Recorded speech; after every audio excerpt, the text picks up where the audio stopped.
अक्टूबर में ही पश्चिम एशिया का ये हिस्सा 11,000 मौतों का गवाह बन चुका है। 11,000 मौत बहुत ही बड़ा आंकड़ा है, लेकिन अब डर बहुत ज्यादा है। हमले लेबनान की दहलीज से आगे बढ़ चुके हैं।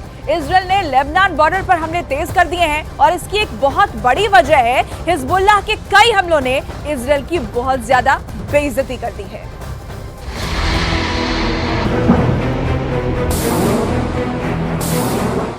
हिजबुल्लाह एक के बाद एक कई मिसाइल फायर कर रहा है। एंटी टैंक मिसाइल से उसने इजरायल के कई अड्डे बहुत ही सटीक हमलों में उड़ा दिए। पहला हमला टावर उड़ गया, दूसरा हमला रेडार तबाह हो गया, तीसरा हमला एक और अड्डा तहस नहस हो गया।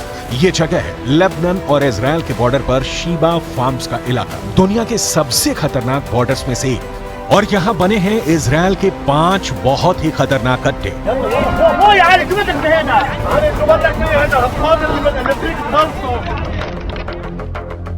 अड्डा नंबर 1, अड्डा नंबर 2, अड्डा नंबर 3, अड्डा नंबर 4, अड्डा नंबर 5।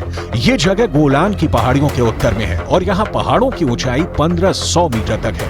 नीचे लेबनान का इलाका है और यहीं से अटैक लॉन्च किया गया। इस ग्राफिक से समझ सकते हैं कि इस इलाके की टोपोग्राफी, कौन कहां मौजूद है, कौन सा इलाका किसके पास है। सबसे पहले इजरायल का अड्डा नंबर 1 शतुला इलाके में बने इस अड्डे पर हिजबुल्लाह ने किया पहला हमला।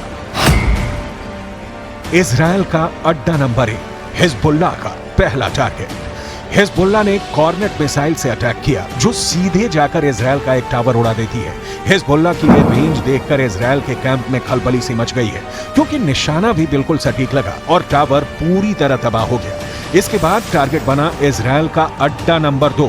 ये भी शतुला इलाके में है और यहाँ हिजबुल्लाह ने किया दूसरा हमला। अड्डा नंबर 2 हिजबुल्लाह का दूसरा टारगेट।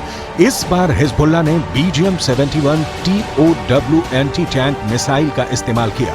अमेरिका में बनी यह मिसाइल इतनी सटीक है कि इसने ठीक रेडार स्टेशन को तबाह कर दिया।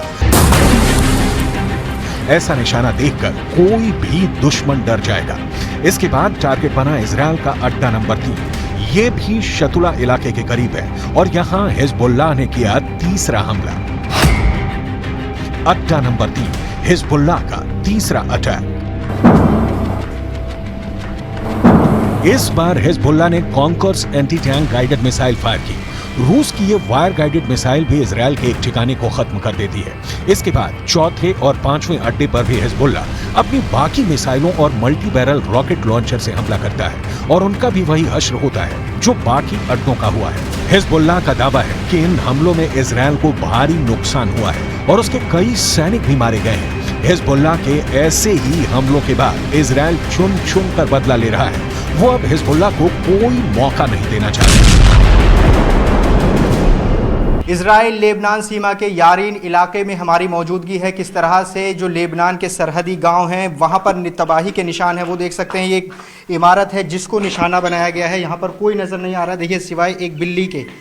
बिल्ली यहाँ पर नज़र आ रही है और देखिए हाल ही में इस पर अटैक किया गया है, रॉकेट से इस पर अटैक किया गया है। रॉकेट के निशान भी आप यहाँ पर देख सकते हैं। आप तस्वीर देखिए किस तरह से इस बिल्डिंग को निशाना बनाया गया है। इजरायल के जवाबी हमलों को देखकर कोई भी नहीं कहेगा कि इजरायल अब पीछे हटेगा। उसके रास्ते में जो आएगा इजरायल अब उसे मिटाना चाहता है, फिर चाहे वो हिजबुल्लाह हो, सीरिया हो या फिर ईरान।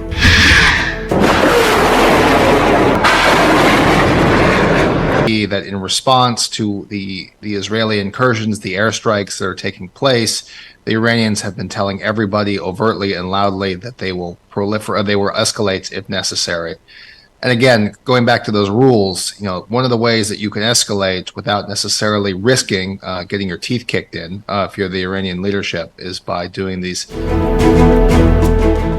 इजरायल और गाजा के बीच शुरू हुई जंग अब पूरी दुनिया को अपनी चपेट में ले सकती है। ये युद्ध लेबनान और सीरिया में तो दाखिल हो ही चुका है। अब पूरा पश्चिम एशिया इसकी जद में कैसे आएगा, सबको यही डर सता रहा है। हिजबुल्लाह इस वक्त इजरायल के युद्ध में बड़ा पलीता लगा सकता है और इसका असर लेबनान की जमीन पर दिखने लगा है। ये दक्षिणी लेबनान है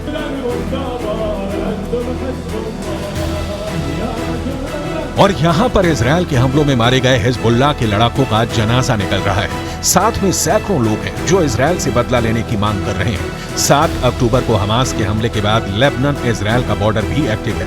यहाँ पर इजरायल ने जितने भी हमले किए हैं उसमें हिजबुल्लाह के 40 से ज्यादा लड़ाके मारे जा चुके हैं। हिजबुल्लाह वो संगठन है जिसे ईरान से पूरी मदद मिलती है और ईरान हिजबुल्लाह को इजरायल के खिलाफ एक बड़े हथियार के तौर पर इस्तेमाल भी करता आया है। इसलिए अगर हिजबुल्लाह को नुकसान उठाना पड़ रहा है तो समझ लीजिए कि ईरान को भी बड़ा झटका लग रहा है।